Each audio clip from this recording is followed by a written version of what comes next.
All right. Hey, everybody. This is Mr. Storm. It is dawn of day 2 in the foolish attempt to create a video game in 1 week over spring break. Um, as a recap from yesterday, I say I built a prototype system for the game. Let me go ahead and pull that up and show you. So I built a prototype. Um,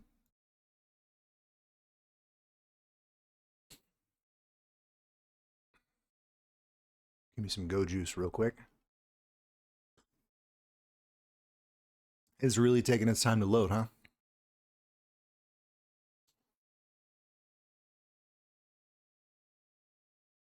There we go. Okay.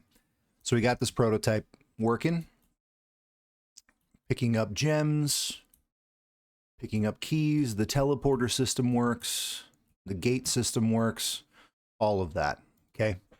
Now, the plan today was for me to wake up this morning and just start making artwork, make as much artwork as I could for the project. The problem is, I kind of started already doing that. Let's go to here. Oh, actually, no. Where is it? So I opened up Illustrator last night and started making a bunch of assets. So there's my marble, my teleporter, my hazard. I don't know if I'm super happy with the hazard, but we'll see. Um, I've got an animatable gem, my key, which I actually have been modifying as well. Let me show you what all the sprites look like right now. So I have my gem with 3 frames that I can animate, my hazard, which might change, the key, the marble, my teleporter, and my tiles. So these are going to be just the regular tiles here. And then I'm going to have these as the lock tiles. And what I'm going to do is I'm going to have a UI interface or a UI label that shows up in the tile to tell you how many keys are left to unlock it. And when it gets unlocked, this is going to be like the placeholder showing you that there was a lock there, but now it's not there. So that's all the art.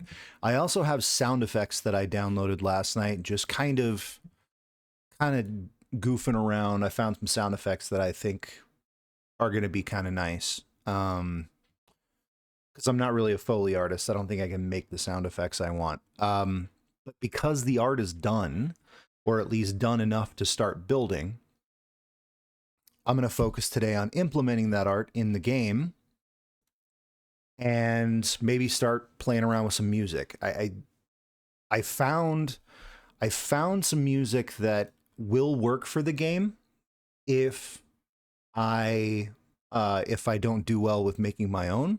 I found an artist on Pixabay, clavier music. I don't know.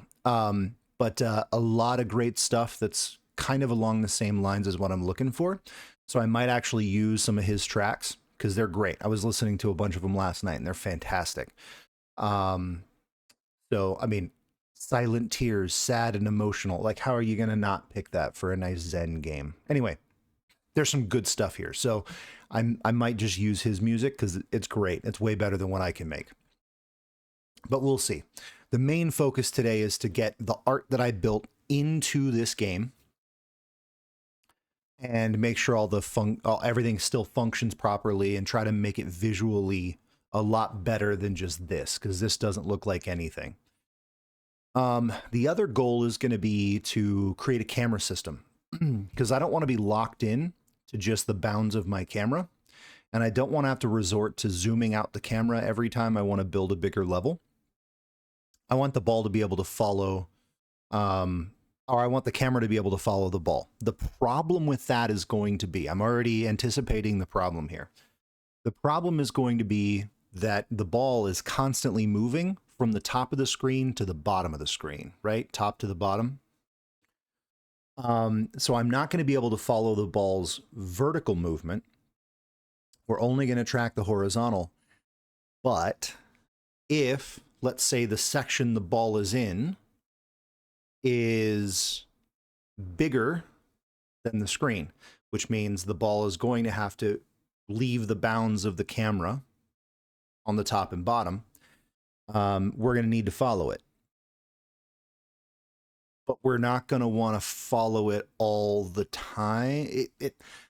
It's going to be a pain. So there are two solutions to this. One, I write a script, or I build an entire camera system that follows at some points but doesn't follow at others. I can use a bounding box in the middle of the game space that whenever it leaves the bounding box, the camera starts to follow.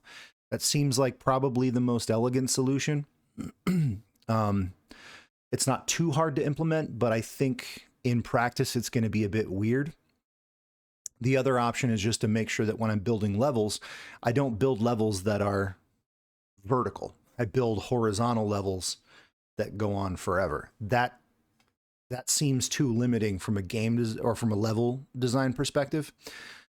So I'm going to have to fight with this camera system today. I'm anticipating it's going to take a while, and it's not going to be as easy as it may be for, say, like a first person, or not a first person, but like a 2D side scroller or something like that.